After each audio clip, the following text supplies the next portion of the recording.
Welcome to the demo. Please enjoy your stay.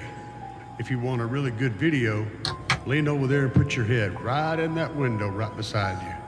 Let's do it, baby. Throw it in park as I open the door. Baby, you wait in the truck. Old photographs scattered on the ground. Take a breath and my mind gets stuck. I can hear the screams, I can hear it all.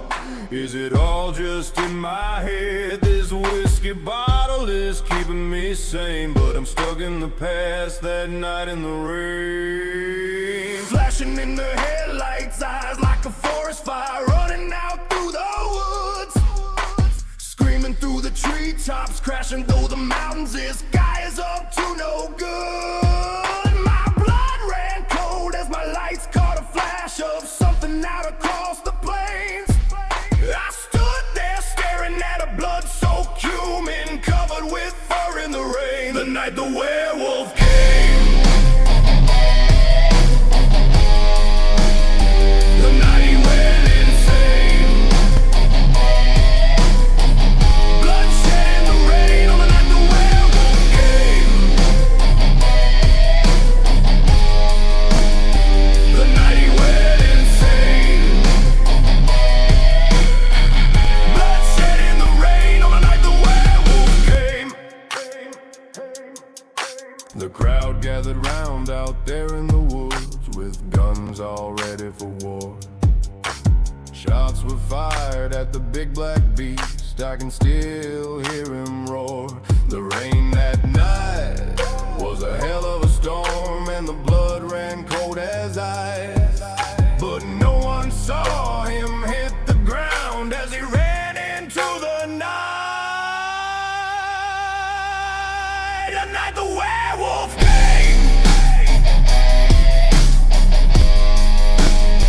The night he went insane.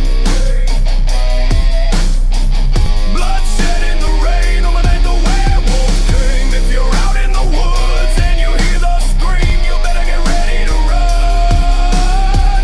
'Cause the beast is coming, he's mad as hell, and he ain't scared of a gun. What's up, Franco Quaid?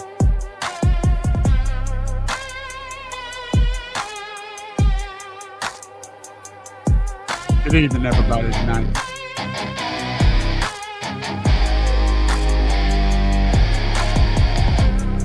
We're talking about sound quality.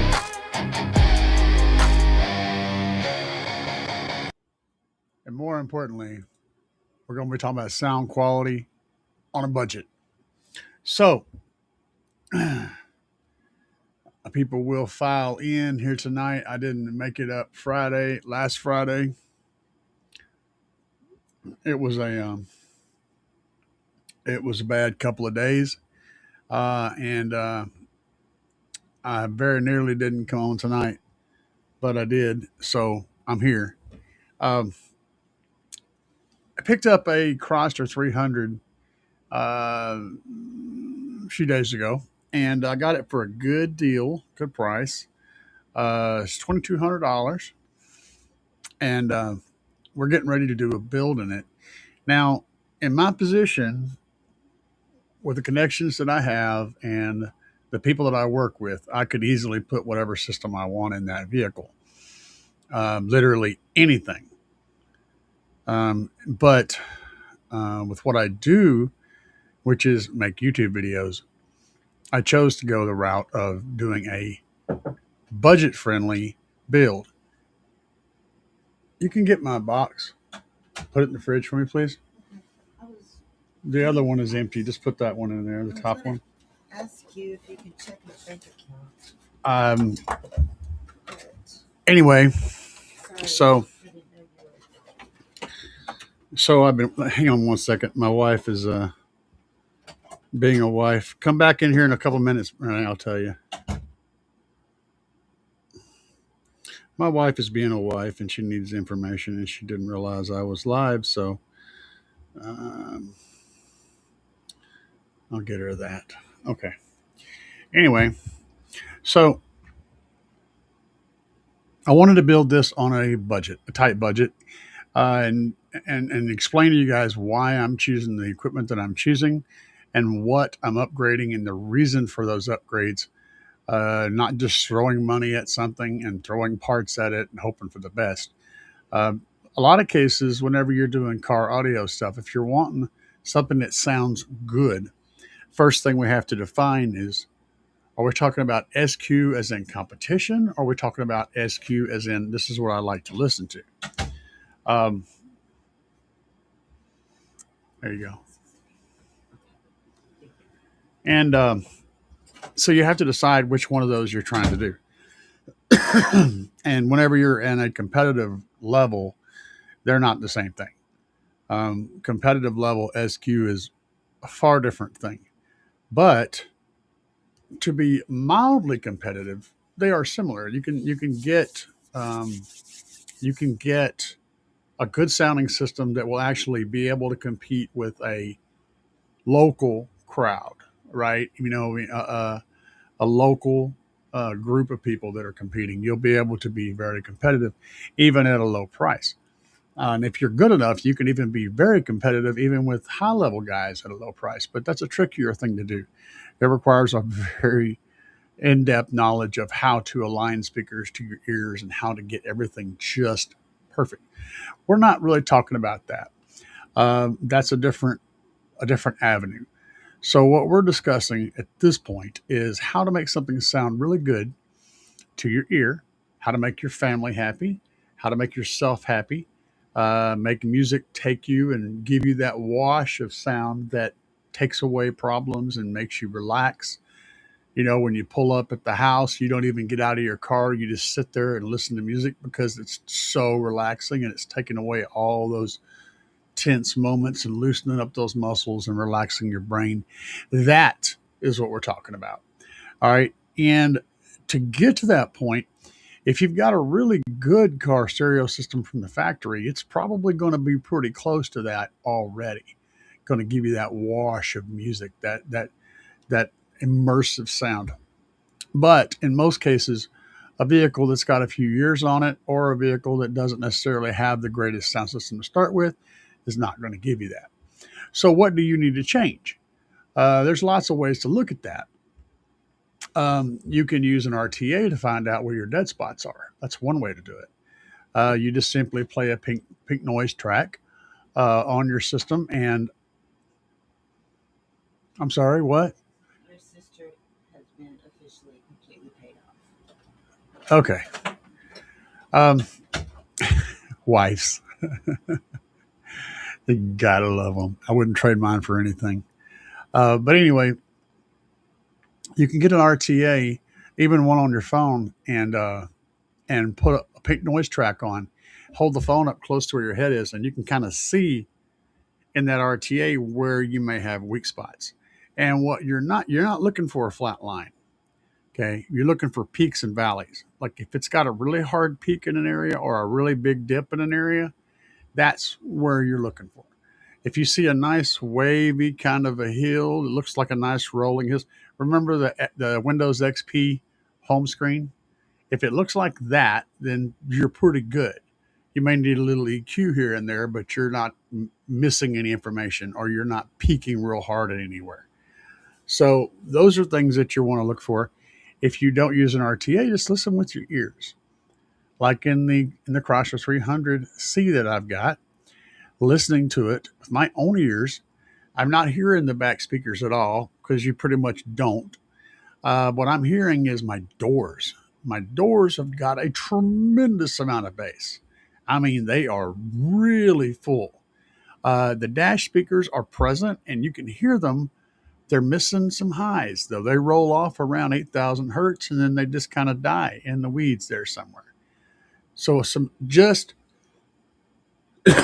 in that car, if you were just trying to get it up to a better level, the first thing I would recommend doing is getting a pair of tweeters. Put a set of tweeters up there somewhere. They're going to bring in that brilliance that you're missing from the dash.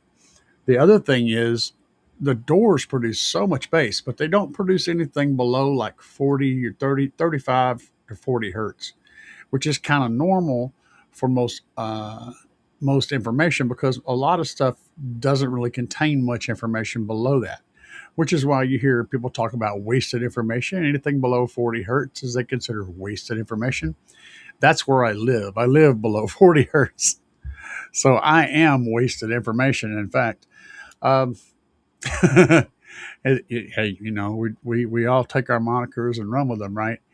So for me, I would say taking taking that a DSP or an EQ and toning those doors down a little bit, raising, getting their floor, bringing the over output down some, and maybe EQing in a little bit more of the mids into those doors, a little bit less of the bass, and then adding a subwoofer would be a huge upgrade for that car. Now, to do that, you'd have to put in a DSP, which means you'd also have to put in amplifiers because once you DSP a signal, it has to go to something. It can't go back into your system. So, and you're using the factory amplifiers, is pretty much a dead end because they got all kinds of weird EQ curves and stuff built into them. So, there's a point to where you have to break away from the factory system and start from scratch. You can continue to use factory drivers in some cases, but you're going to probably blow them fairly quickly. Um, so you're going to be starting over. So there's, like I said, there's multiple levels, and that's what I'm trying to do in this car is get this level done and then do this level and then do this level to show you how much you have to spend on what type of equipment to get to this next level. Now, as a base, the car has a radio in it that plays the radio, and that's all it does. I can't get to the EQ. I can't get to the change it to play off a pen drive. There's no Bluetooth connection whatsoever.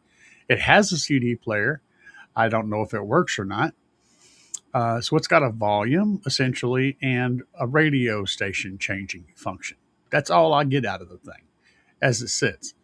It doesn't sound bad. Again, the tweeters are definitely non-existent, but it doesn't sound bad. So the first thing I'm going to do, and the first thing I recommend you to do, if your car's head unit doesn't have the features that you need, is to go straight away and replace that head unit with something from the aftermarket world, because that's going to give you up-to-date features, high-end Bluetooth, up-to-date Bluetooth connections, something to run your MP3 player on or whatever.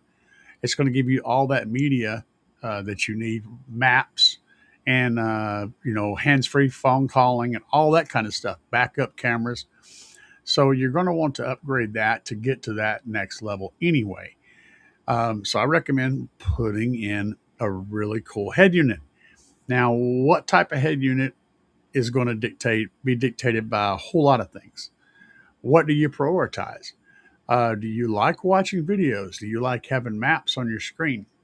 Do you like having things up there on your screen? Now, mind you, you shouldn't watch videos while you're driving, but your passengers could. You could also have monitors connected on the seat backs for rear passengers, and they could watch video that you're playing, but you have to buy the head unit that's capable of outputting to that stuff.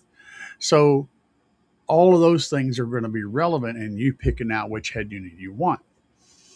Now, having said that, let me go over here and get this wire. This wire is trying to murder my leg. Let me go pull something up real quick, and I'll show you what I picked for my car. But I got to find it first because I'm a doofus. That one. Okay, there it is. I found you. You are not alone. Was that Michael Jackson? Uh, Let me pop in the screen here. Hopefully I can do this without screwing it up. Do do do do do do do do do do. That would be the one. Do do do do. All right. So this is a head unit that I chose for several reasons, and I'll explain why I picked this head unit. Now you could pick anything you want. Like I said, you can go get a Rockford Fosgate, you can get a freaking Pioneer, Kenwood, Alpine, or any number of Amazon special Android head units, and you can get those for like $100 ish, similar to what I have with this same integration, the same factory integration, which is what I was wanting. What are the reasons I picked this? Well, first of all, I went with Android because it made sense. I primarily stream off my phone, and so this works for me. This is not a demo vehicle per se, so I can use my phone to stream from. I don't have to use it to record. So this made sense. Now, this particular one has almost a 12-inch screen. That's one of the things I like about it. The second, there's actually multiple models. You can get, see, there's different size ones.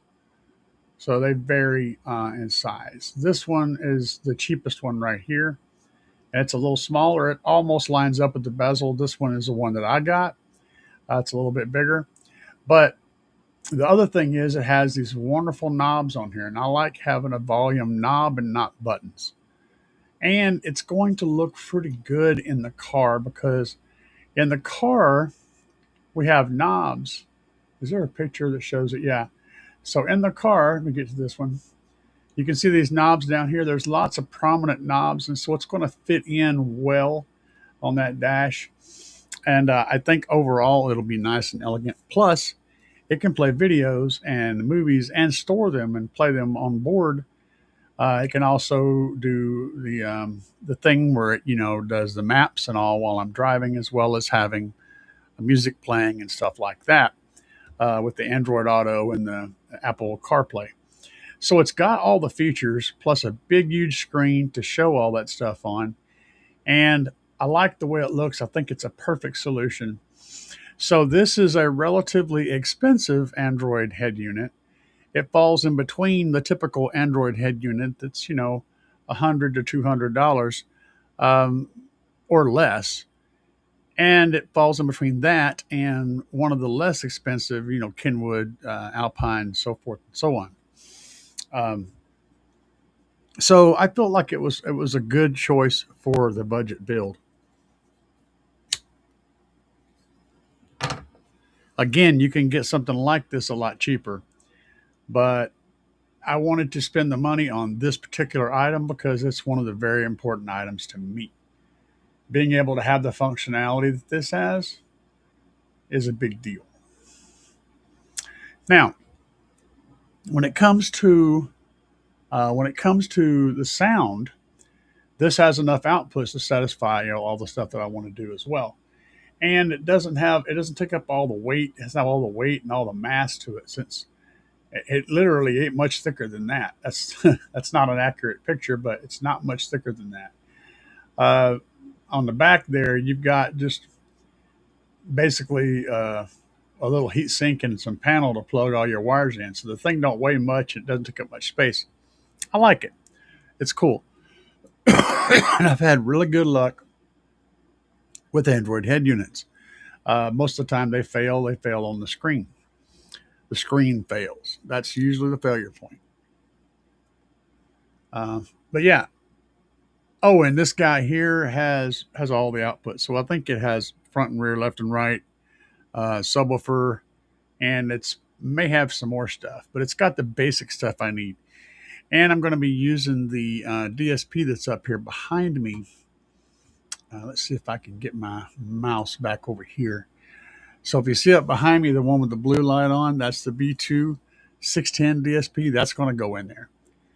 Ultimately, it won't go in right away because, again, I'm going to show you the levels. It's going to be on stage 2 of the build. Stage 1 is not going to have a DSP or amplifiers. I'm just going to be replacing speakers and the head unit. Replacing the necessary speakers, okay, just the necessary speakers and the head unit. That's the first level. And I think that's where most people would find benefit, right? If your car has a blown speaker or several blown speakers, or if the speakers are just complete shit, even if they work, replacing those is going to benefit you. And then the head unit's always going to benefit you because, you know, it's got more tech and you need that in your life. And knobs are good. You're right. So I think that first stage is the key.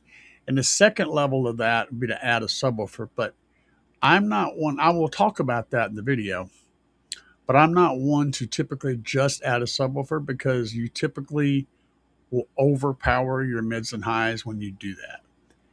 And the thing is, you can put more power on the factory mids and highs, but you're probably going to blow them. It's almost a guarantee. So they're very carefully rated for the power that they're getting, and the amplifiers have a DSP curve built into them in the car that's safe for those speakers. So you can get in there and crank that thing full volume, and it won't blow anything up. And that's the way they designed it from the factory. And it's not a bad design if you're trying to please, 75% of the population, which is what they're doing. It doesn't work for me, but it works for a lot of people. So what type of speakers do you want in your dash? Okay, I want to talk about that. And guys, if you're wanting to ask questions, this is the time to do it. I'm going to get to questions and comments here in a minute, okay? So if you want to put your question or your comment in the comment dingamajigger over there, I will get to it. I will go through every single one. But I'm going to talk about this a little bit first and give you guys some ideas, and you can throw up your questions when you have them. So if you're putting speakers in a dash, there's a few things to keep in mind. One of those things is that you have a windshield right there. And high frequencies are very, very reflective. They love hard surfaces and they reflect off of them very potently. So anything that you put up there aiming at the windshield is going to be reflected back at a right angle from the glass somewhere in the cabin.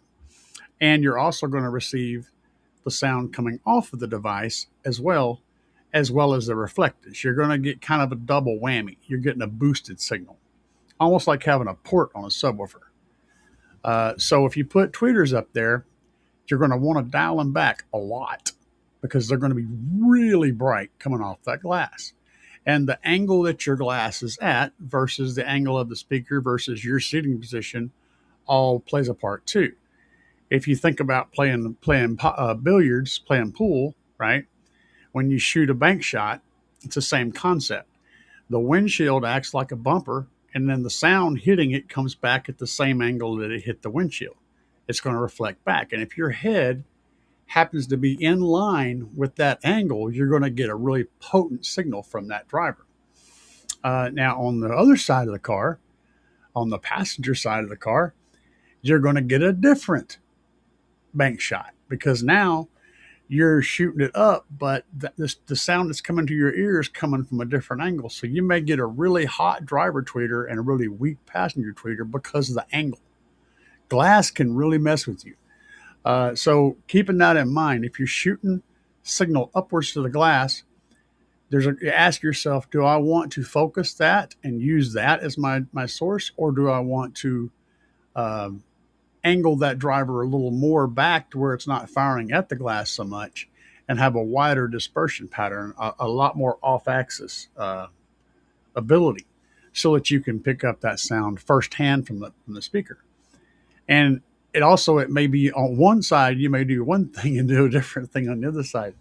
So one of the things I would say is if you're wanting to have tweeters located up there, you're best served to have adjustable tweeters.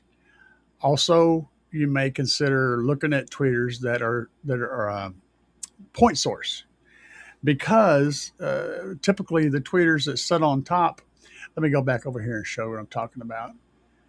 Trying to give you guys good information. See, y'all bear with me if my delivery isn't perfect.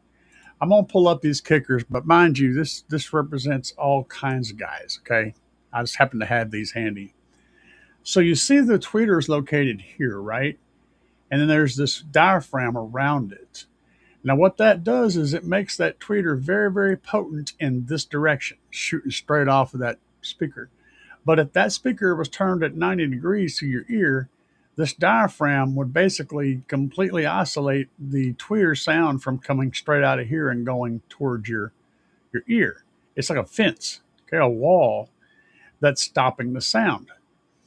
And if you're wanting to have a wall, then that's perfect. But on the other hand, let's look at these point source tweeters or speakers. Now, these are really expensive ones, but don't think you have to spend tons of money to get them because you can. But the point is, this is a different style of driver. Off axis, this tweeter doesn't have any real wall around it. It's going to give you better off axis performance. And this is the kind of thing that you have to think about whenever you're figuring out what you're going to put where, because it makes a difference. It isn't that this is a Morel and Morel is awesome. It's that this particular driver, if you have the right positioning to where you from your driver's seat you can see that dome, right? If you can see that tweeter dome right there, you're going to be able to get good off-axis sound off that tweeter, and it's going to sound clean and rich. These are things that you have to think about. There's lots and lots of this stuff. But when it comes to your dash tweeters, when it comes to your dash speakers, it's more important because about 75% of the information that you hear in a car audio environment is coming from these guys. These are where most of the music lives.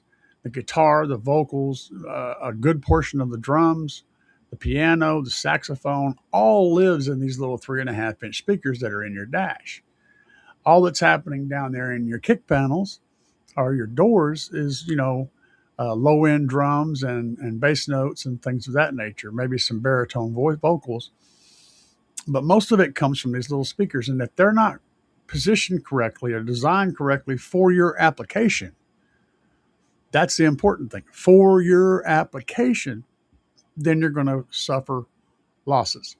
Trying to find stuff that works really good. I'm going to show you another driver. So let's go back over here. Now I showed you those expensive ones and those Morels, but I want to show you something else. I'm going to go back in here to this is over at Crutchfield.com, and so one of them is this MTX Terminator 6.9. These are 6x9s. I'm not on those just yet, but I'm going to go back to the dash ones, and one of the results. And why am I? Oh, good grief! Now this thing's being a pain. Oh yeah, because I have 6x9s selected. Let me do that. Bear with me a second here. Okay. So right here, this is what I was looking for. Now these are $50. Okay, these MTX Terminators, but look at the design. It's a little bit more like that Morel. You've got a tweeter that's located down in here a little bit. So even though it's got this strong diaphragm around that tweeter, it's still, you can see that tweeter inside there. You're going to get sound, you're going to get a little bit wider dispersion pattern than you would from the Kicker one that I showed you. And that one from Kicker was a very good representative of how most of these coaxial drivers are made. If we go down here, like there's the Kicker ones there. What's some more of them? Another Kicker. Why? Well, they love Kicker at this company. Let me tell you. It's like all they're going to show me. But okay, there's a Kickers too. Crap, man.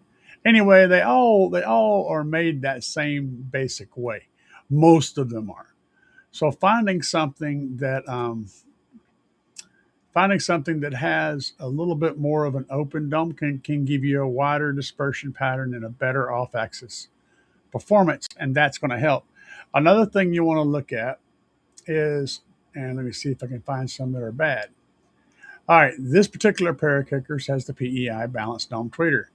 PEI means it's plastic. I'm not a big fan of that, and a lot of drivers do. These Rockfords have a silk dome tweeter. This piezo super tweeter though, that's a little thing on the side. Yeah, that's not going to last very long. I'm not a fan of the piezo tweeters. The MTX does have a point source silk dome tweeter. This speaker right here really punches above its weight. It's quite impressive with its what it's bringing to the table. Now you have options like this. And this is a 6.5. Where's the 3.5? I got some 3.5s that are a solid dome. There's no tweeter in them. They work depending on your situation. If you've got an additional tweeter, like one of these are 6.5s. If you've got an additional tweeter somewhere up there, they can work quite well. Or if the speaker has a high enough frequency response range, you can you can get away with without a tweeter. And in some cases, that might be the best thing to do. If you're someone who doesn't particularly like really harsh high frequencies, then running a tweeterless system might be perfect for you. But let's go over here and click on the 3.5s so we can cull all these 6x9s. All right, there you go. There's a Hertz version of that. You can see they have that same problem with that. There's a Memphis Audio one. That one actually looks kind of promising. We could look at that. There's the MB Quartz. Look at this big, huge thing. That's just totally blocking. So from a frontal view, this would work great because it's going to really project the sound straight forward and prevent it from bouncing off of other surfaces. But unless you're mounting it in a position where it's firing toward you, that's not going to be a promising thing. That's not going to be a positive thing. Okay, now here's the one that I was talking about, the audio control. See, it doesn't have a tweeter built into it, but you also notice its frequency range is 15,000 hertz. Now, to be honest, most people that are watching this video right now cannot hear anything over about 10,000 hertz consciously, but you miss it if it isn't there. About 10,000 hertz is the point to where sound goes to becoming something like a ghost. It's not really a sound anymore. You're up way above cymbals and way above guitars and way above vocals into the semblance range, the air of a sound. And it's not something that you consciously hear.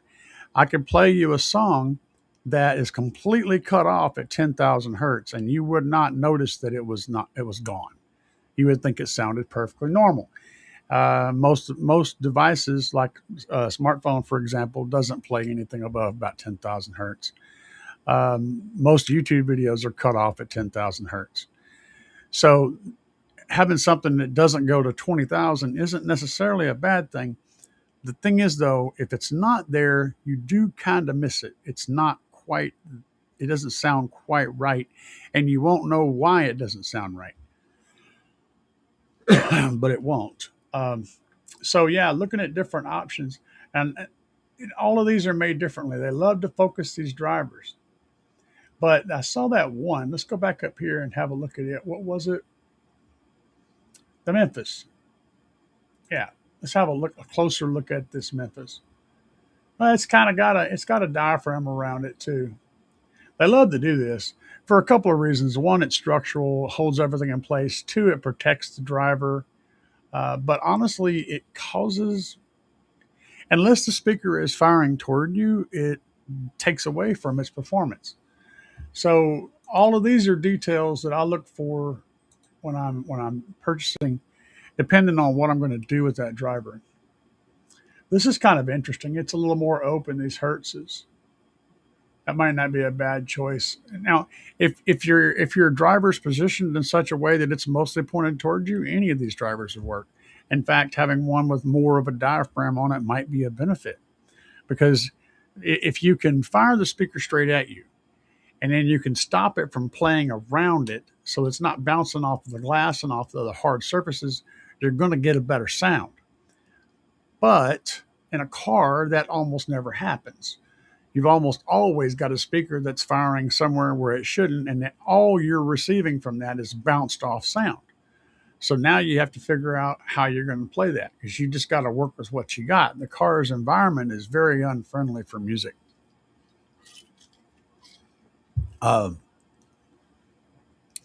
So in this world of making these things, they do stuff like this to prevent that. They want to shoot that sound straight out and not have it go anywhere else. That way, all you hear is the direct sound, not the reflected stuff. But whenever you're doing something like we're going to be doing, where you're putting them in the dash and they're going straight into a windshield, you know, it's not as it's another thing, right?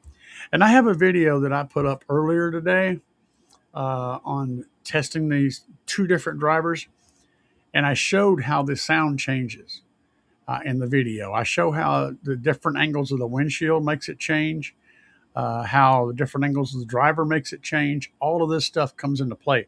So it's not a very, you know, high production value video, but there's a whole lot of knowledge in it. So you watch that video, you'll get what I'm talking about.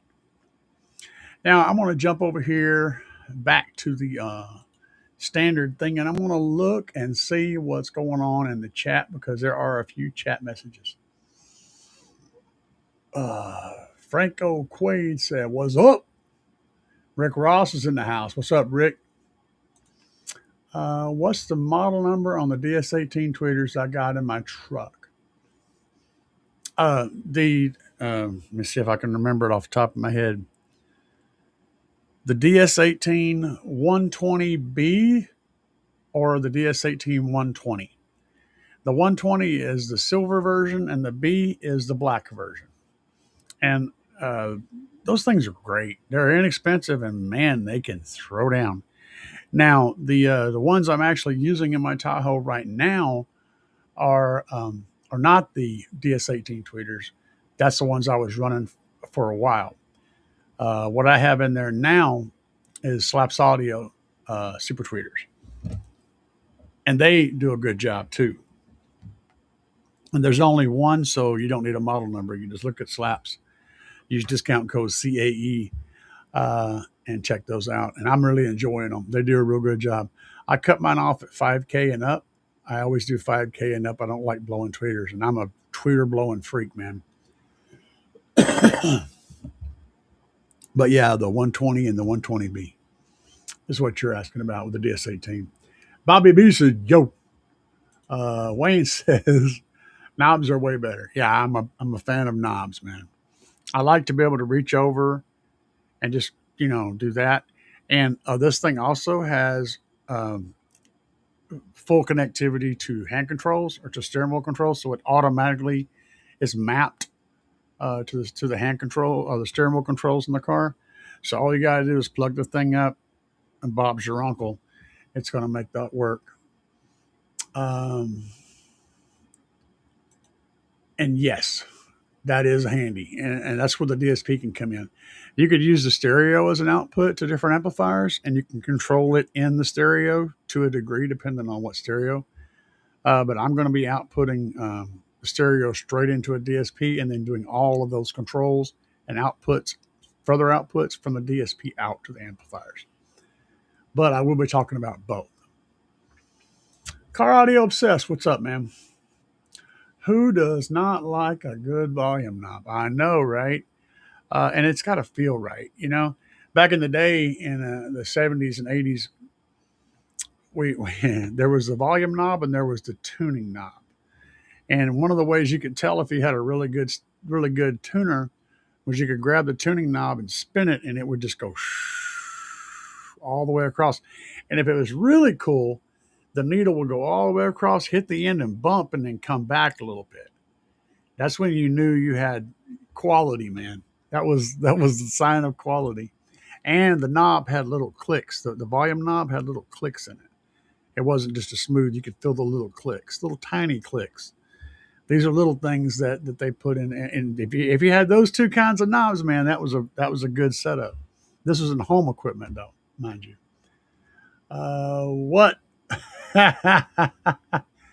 Alexander said, "Oh, gee, guess what? It's got a Hemi." Oh, yeah, baby. Yeah. My Car Audio can do a quarter mile in less than 14 seconds. It's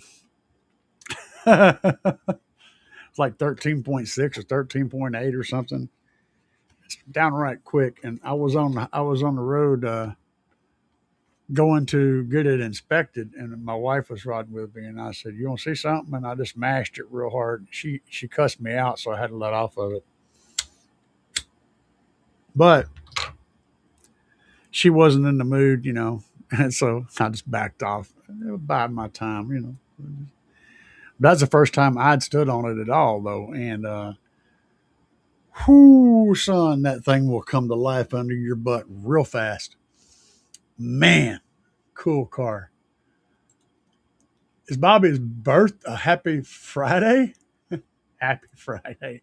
I thought it was a birthday. I was like, wait a minute.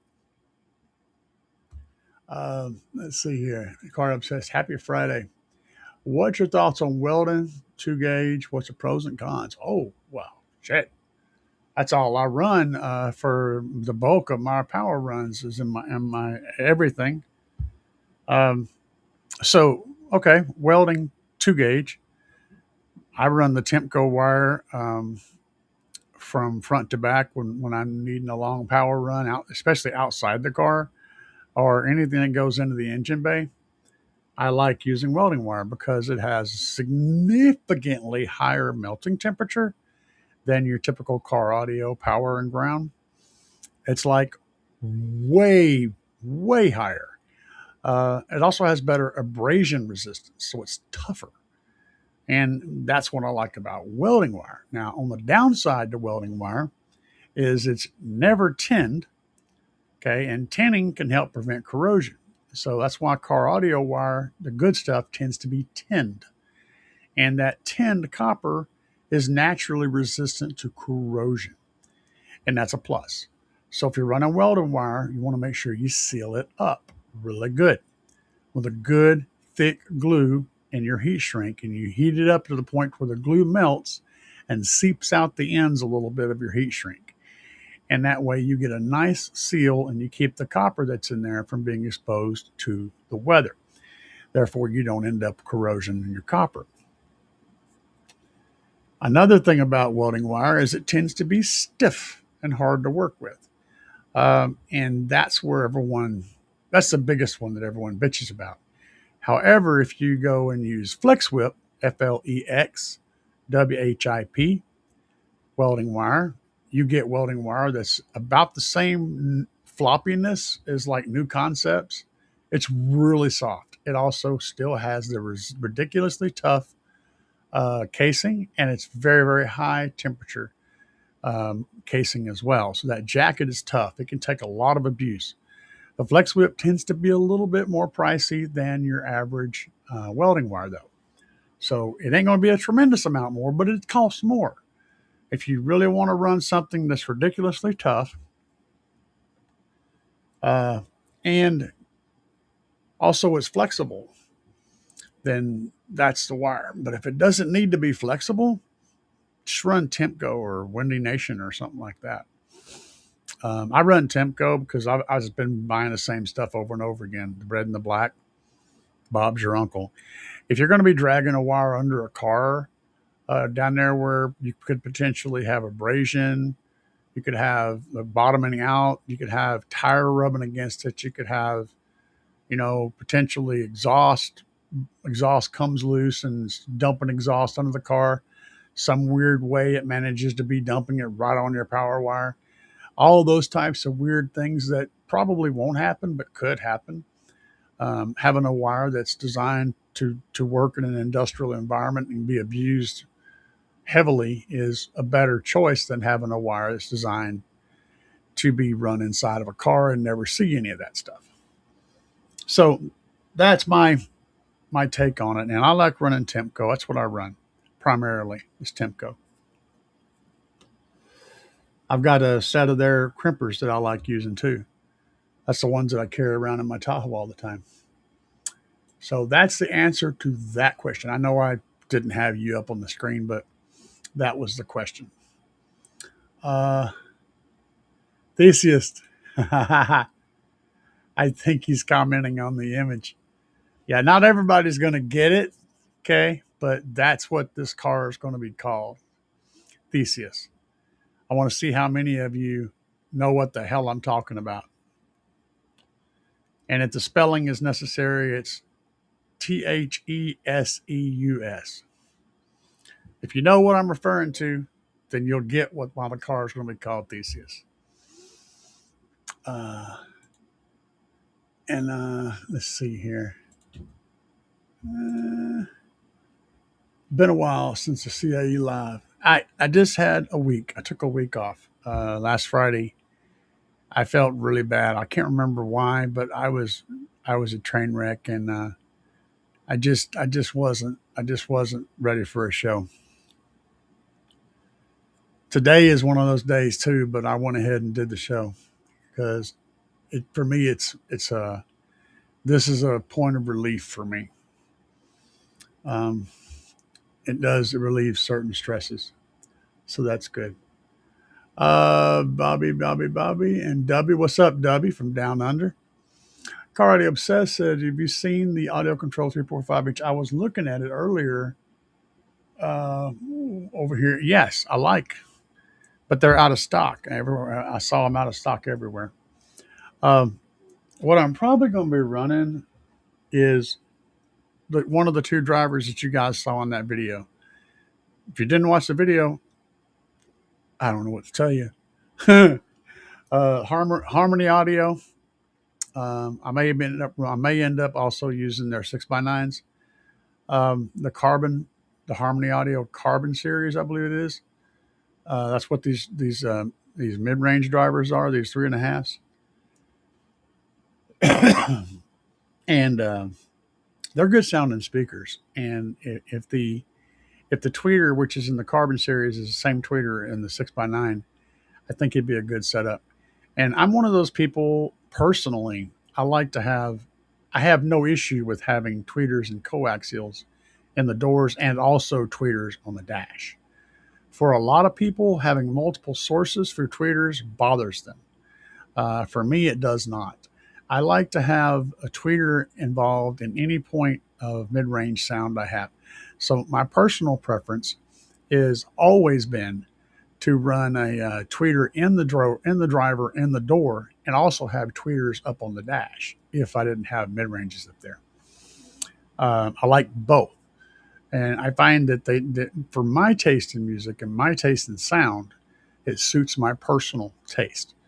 For a lot of people, that's something that's broken, and they just can't deal with that. And for me, it's the other way around. I can't. It drives me crazy to have a speaker playing separate that doesn't have its own tweeter, because then I hear that speaker separate, and it sounds wrong. It sounds like there's two different things going on, and to me it sounds more unified if you have a tweeter in every mid-range location. But that's, again, my personal taste. So we're going to try to cover all of that in the upcoming videos. Jay Shipes says, it's almost car show season. A couple more months, and unfortunately, that's the hard part. Is the time when I have to work on stuff is during the middle of the winter, and I am not the best. I mean, I'm not in the best shape, so the cold really jacks me up. Oh yeah. That's very good thing there, Bobby. Bobby says you can also buy amp the Audio Control 3.5s. Let me grab something for you guys. I'm going to show y'all something. Okay, hang tight. I got show and tell stuff.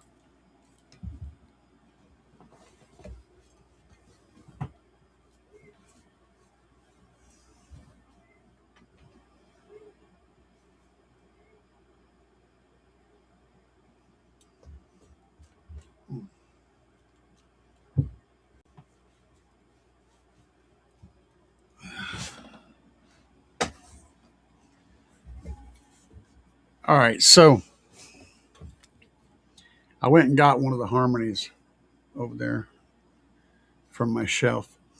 Now, what we're talking about here is, you see this wire right here? It comes out of the back. There's a hole back here, and it comes out of the back, and it runs under the label, and then runs over here, and then it connects to the tabs that go to your mid. Well, you can, on most modern drivers, you can disconnect this wire from this point here, have it just kind of sticking out here, and then you can amplify the tweeter separately from the mid. So you can control how much power goes and what signals go to each one. And that's what he was talking about. And most modern drivers have that functionality. That's kind kind of a common thing. It's not as it used to not be, but it has been recently. And those are some pretty inexpensive drivers, the Harmonies. But again, if we're trying to get the best you can get in a specific build, right? It doesn't mean going buying the best equipment. It means buying the right equipment. And while these drivers are exceptionally good firing straight on, they're less good firing sideways. Um, and that's one of the things that I have to deal with.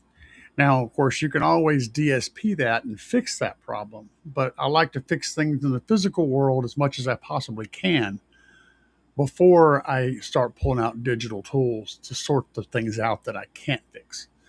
So I want to make it right as I can in the physical world before we use the DSP to fix the things that we can't fix. You don't want to start out going, well, I can just DSP it.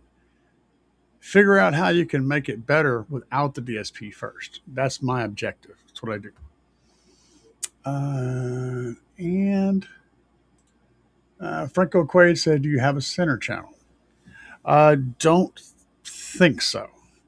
I think it's just a 6-speaker setup, which would be the 2 dash speakers, the 2 door speakers, and the 2 rear deck speakers. And the rear deck speakers, I mean, I'm telling you, they're basically worthless. They do nothing back there. And I'm not opposed to having rear fill. I don't never search for it really, but there's just nothing. They don't do anything back there. They're just dead. They're dead weight. So I basically have a 4-speaker system, the dash speakers and the door speakers. The PNW35. Oh yeah. So now I know you guys know I smoke, right? And I smoke while I'm doing videos. I smoke while I'm doing lives. And I'm going to continue to do that for right now. But I want to tell you guys, I want to put this out there because it's something that happened this evening. So here the other day, I had to go get a biopsy in my lung, and that's basically where they take a core sample. They stuck a big needle in there, and they put me to sleep ish, and then they stick a big long needle and they drill into this area and they pull it out, and they can look at that thing and figure out what it is. Well, I have cancer in my lung, so I have prostate cancer, and I found out today that I have lung cancer. The spot is pretty small, but it is there, and I'm going to talk to the doctor Wednesday to find out what's going to happen. And that's just the way it is. That's what's going on in my world. Well, I found out about that. What was it, about an hour and a half ago? So like I said, I thought about not doing the show tonight, and I also considered not telling you guys because you'd be like all harping on me about smoking and shit, right? Why are you smoking? You got lung cancer. I know I'm going to hear it, but it is what it is. I'm not, I don't judge people, and I don't care if they judge me either. Just you either like me for who I am or you don't, and that's fine. But I couldn't be, it would have been dishonest of me to not say something about it. And so I said it, and we're not going to dwell on it, but that's what I found out. And I'll know more Wednesday about what's going on with that.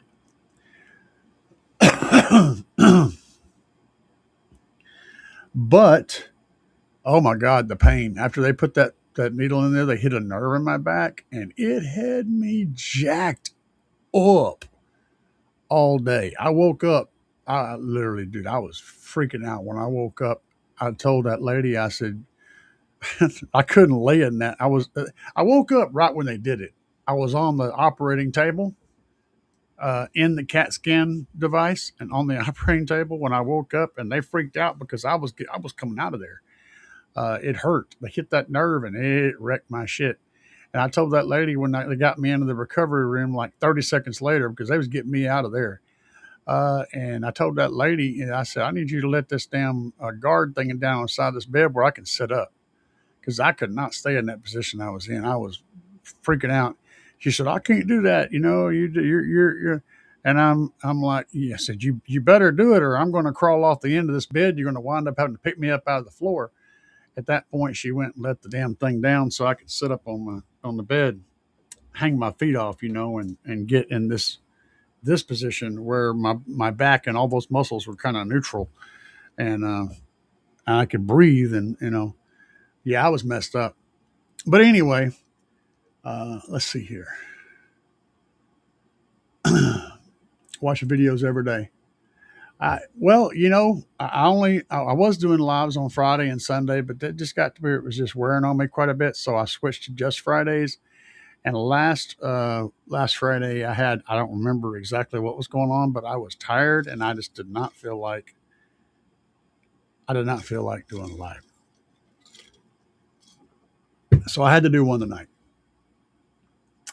Thank you, Car Audio Obsessed. I appreciate it. And he's giving me the praying hands. Cool. El Fuego said, I'm going to be bi-amping the PNW 35 in my 4Runner very soon. From Bobby sent me as usual.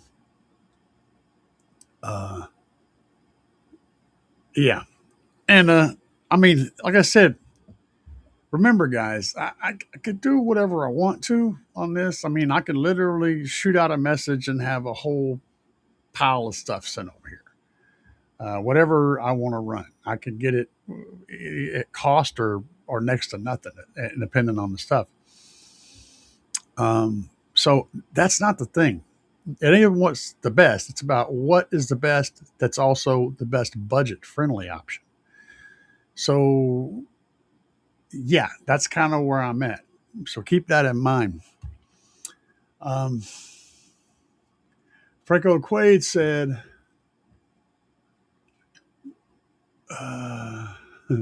it's hard to stop smoking. I've tried a couple of times. I'll get with it, man. It'll either happen or it won't. I mean, fucking life don't care. So what am I going to do, right? Bobby B sent me. Fuego said he had the CAE blues during my week off. Yeah, I did too, man. I'm going to tell you, I thought about going live 2 or 3 times that week, just randomly. But, life doesn't really care about how inconvenient something is to you. You just have to deal with it. So let's go back over here for a second. If I can make my brain tends to malfunction occasionally. When it does, most of the time there's no puppies harmed. I could have swore I saw, yeah, the A35C. Is that the one you guys are talking about? Let me look back here and look. Oh, it was a PNW 35. Had a PNW 35. I thought I saw it on here, but that's it right there. Yeah. But you see the difference in the price tag of these versus the price tag of what I'm currently. I got they're like $30 or something like that. It's a big difference. I mean, that's still a good price. And in all honesty, you're getting a point source which has a very open, probably a very wide dispersion pattern, a very good off-axis sound. It's probably an excellent choice. And since it is the primary driver that you're listening to, that's really not a bad price considering who it's competing against. Things that are in the $300 range, $400 range. So that's not a bad price. Maybe I'll consider that one. Maybe I'll put that in my considering book because I like it. It's a good looking driver. It checks the boxes. I mean, it does have a bi-amping ability, of course. It also has a capacitor on here, so it's already got its own little passive setup. And one of the things you'll notice in this one is you get these wires. Always get the wires. If you're doing dash work, Mike, man, the last thing you want to be doing is trying to lean over between a windshield and a dash and do some fancy wiring. Get these wires, hook up to the speaker, then you just plug this plug into the existing factory plug and drop it in, screw it in. Super easy. Make sure you get those. That can make your day go from being a pain in the butt, back twisting, painful situation to just boop, boop, and you're done. Right? Um, and another thing I see on these I like, let me look at these again. I'll show you another thing I like. This little rubber seal down here. It doesn't seem like much, that little rubber piece, but that's a well thought out thing that actually helps create a nice seal and it prevents vibrations, just random vibrations. So with these and the setup that I'm using, I would end up breaking off the tabs on two sides and just using two tabs. But you notice how they have them perforated there so that can be done. I think that's thoughtful. It's a thoughtfully well designed setup. From what I'm looking at, you got a really good. If you look at the off axis, you can see that tweeter from a really steep angle. That means you're going to get quite a bit of off axis response there. The tabs are polarized. It's a pain in the butt when you're trying to fit them with connectors, but it also prevents you from doing it backwards. I got a little rubber boot on the magnet to protect it. I mean, it's a good looking driver. I'm down with it. I'm down with it. Totally. Good recommendation. And of course, it's a point source too. I think that's that PNW. That's probably what that nomenclature is for.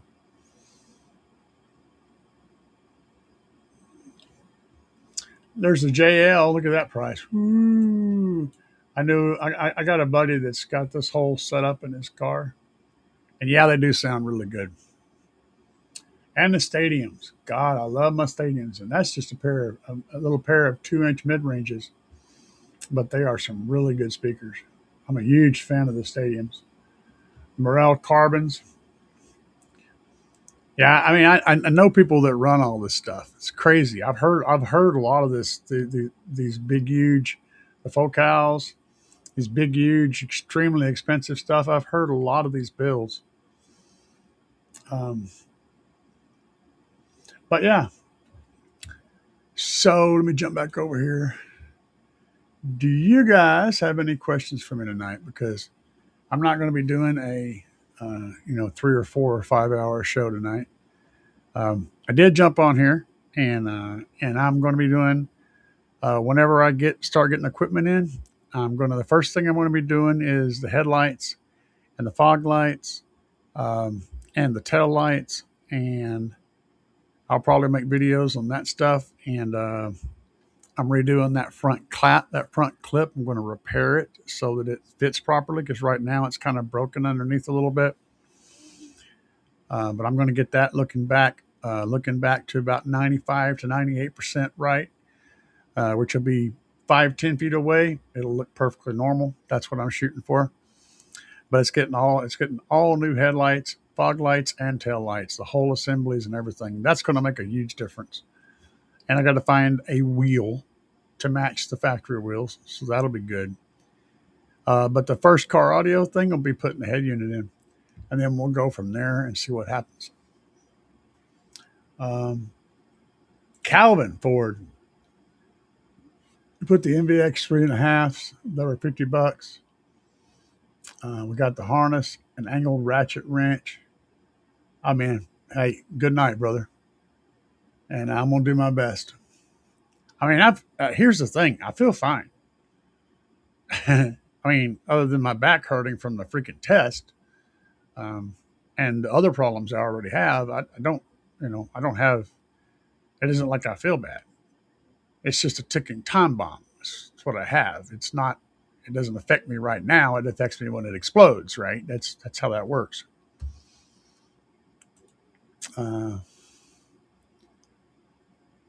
149 a pair. Well, I mean, what are they over here?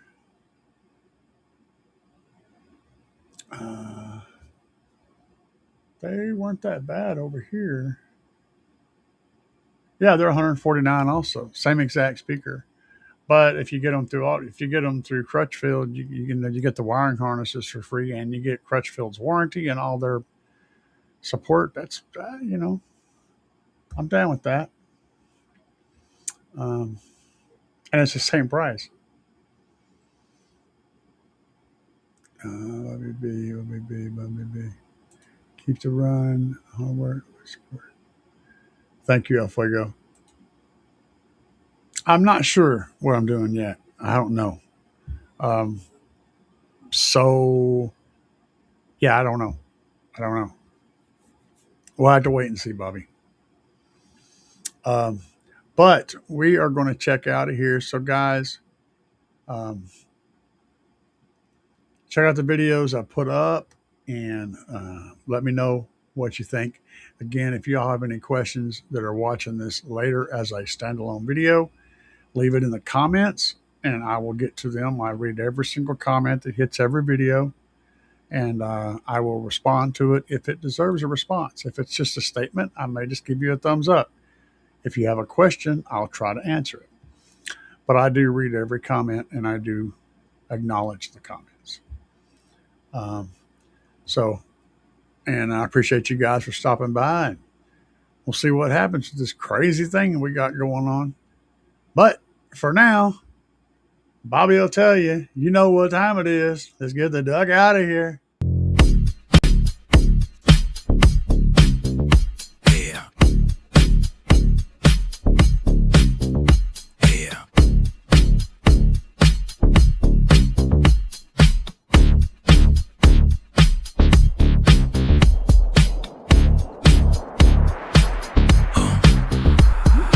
Out here banging up and down the street, slamming it to the ground. Big subwoofers are getting loud. You can feel the booming sound. Getting ready to go. Got it shined up for the show. Hours charging, amps are amping, gonna let the woofers blow. Another one bites the dust. Another one bites the dust. And another one goes, and another one goes, and another one bites the dust. We got more at home. Another one bites the dust.